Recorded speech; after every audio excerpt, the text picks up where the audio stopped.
Upgrade to Shore non-stop protection. Now excitement is building for the final of the Women's World Cup on Sunday, but there are those that are already looking beyond the final whistle in Sydney to see how a legacy for girls' sport can be created off the back of this year's tournament. I'm very pleased to say that we're joined now by Denmark striker Nadia Nadim to explain all. Nadia, really good to talk to you. You've set up the She Has Fire campaign alongside Liverpool's Gemma Bonner. Just explain, what is it all about? Yes, thanks for having me. I mean, you spoke about, the World Cup. I think it's been amazing World Cup to, see all these amazing athletes. But we also have to remember that there are 450 million girls who don't have access to any kind of sports.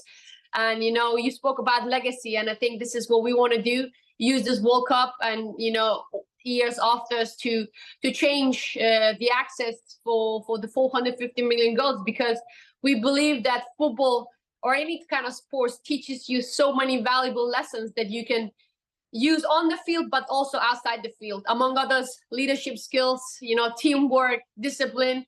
And those are crucial for you as a human being to achieve your goals on the field and off the field. So, yeah, we're trying to do something about it. And if you want to, know more about it, just go on shehasfire.org and see what you can do to change. Brilliant, Nadia, we will. In terms of the game, I mean, how pleasing is it to see just how much it has changed and developed over the past few years?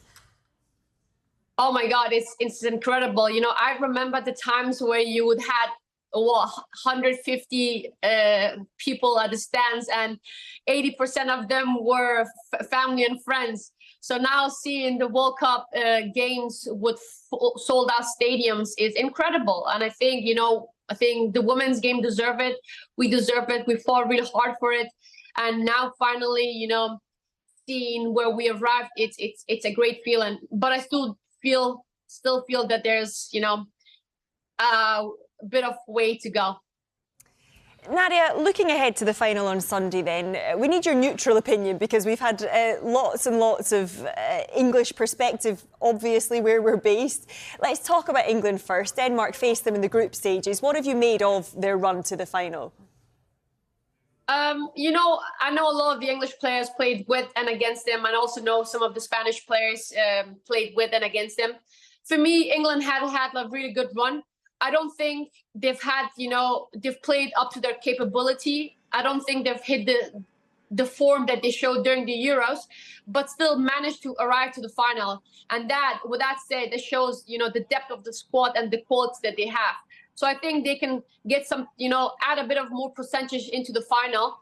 And it looks really good at them. I think they look confident. They look really matured somehow, even though I know there's a lot of young players in the squad. So they're going to be dangerous. But on the other hand, I think the Spanish side, it's probably one of the best Spanish side I've seen. Usually they always are known to have the ball and, play their tiki-taka style. But this is probably one of the tournaments where I feel they're dangerous. It's not just keeping the ball, but they also create a lot of chances, which they, at the end scored a lot of goals. So it's going to be a great matchup, but I would say, and me being neutral, I still believe that England has, for me, they're going to this game as the favourites. In terms of the England head coach as well, Serena Wiegman, how impressed have you been with her as a manager?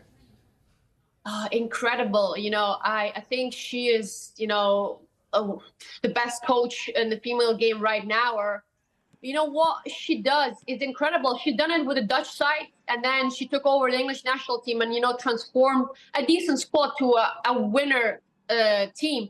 And I think, I've been speaking to some of the players, and, one thing that goes in again and again is that she's a perfectionist. And it shows, they're so well prepared for every scenario that might show up during a game. And if, it pays off. They've won the Euros and now so close to make history. And I hope, we'll win the World Cup, I guess. So you've said that England are favourites. What is your prediction for the game? What do you think the score is going to be? Who is going to come out on top?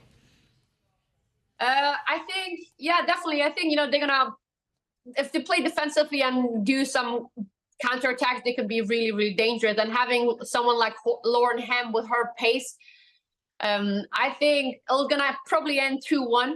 I don't want it to be a higher score. I want it to still be like, tight and interesting game. But I'll say 2-1 to England. Okay, Nadia, thank you very much. We appreciate your time this evening.